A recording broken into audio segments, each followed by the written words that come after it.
Welcome to Limitless Trading. We wanted to give you where we are midweek. Um, we had said that we saw a cup and handle, maybe an inverse head and shoulders that defended on this 5130 area.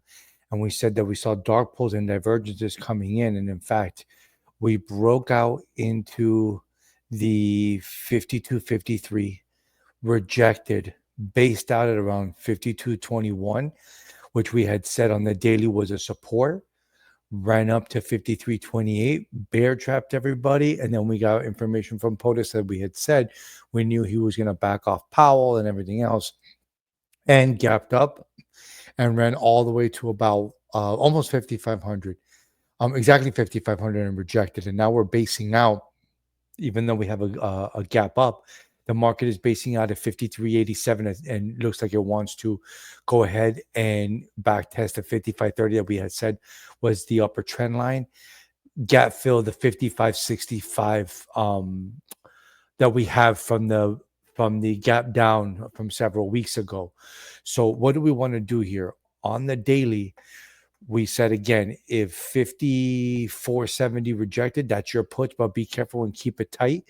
Now we're getting a little overbought, but 5400 was a support. It broke down, ducked over, and now we're starting a new candle at 5400.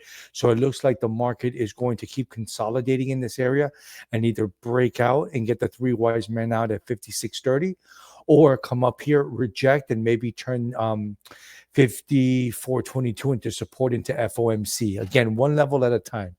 If you missed a trade, you want to see a back test. Now that we actually have a gap here at 5349, I tell people super cautious. I rather miss out and run my stop losses up here than to take longs and then we gap down and then you end up getting trapped in a long, kind of like these three guys out here. So if 5450 rejects again, you're taking puts. If 5400 defends, you're risking on very, very slowly. Ideally, I tell everybody we have a pivot on Friday. Probably the Michigan sentiment report is going to be maybe bearish and give us a dip. But the long you want to take is either the gap fill at 5342. If they turn into 5290 into support, frankly, I'm going to be patient because I think we're going to come back here at 5200, 5035, or come all the way back down and bear trap here at 4850.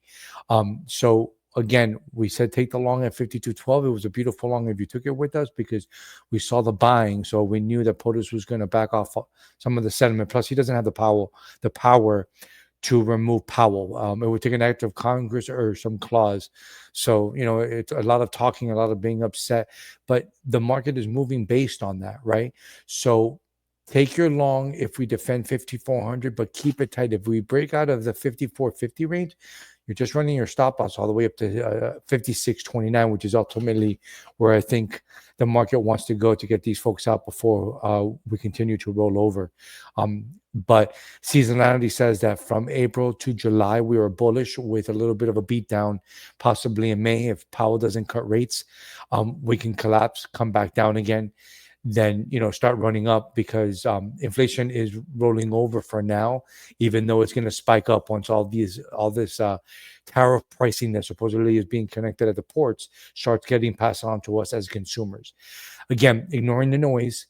If we defend a level, you risk on. If we reject or turn something into if support fails and rejects, let's say 5,400 rolls over, then you want to take your short and just keep it tight to 5212, because we're more likely to come back up and gap fill the 5580 and then get these folks out at 5630. So I don't like counter trending. When I see bullish momentum, I stay long on dips, or I just start cashing out and then stay heavy cash and wait for another opportunity. Because again, my short I want is a back test at 5630. I would love for this trend line to get hit, so that I can take the ultimate short while everybody is, super bullish on whatever they're bullish on.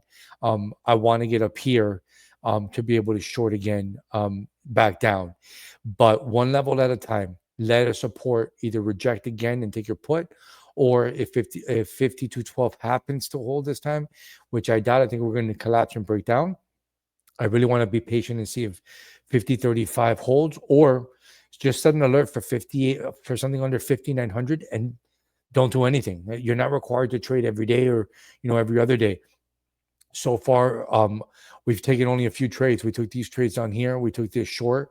We took this short. We took this long, and we're staying long for the foreseeable future, at least until the 29th. The 29th should be a topping, and then we'll start rolling over into FOMC. But one level at a time, one dark pool at a time. If you like the content, subscribe, like, or comment course below, and we'd love to show you how we basically time and beat the markets.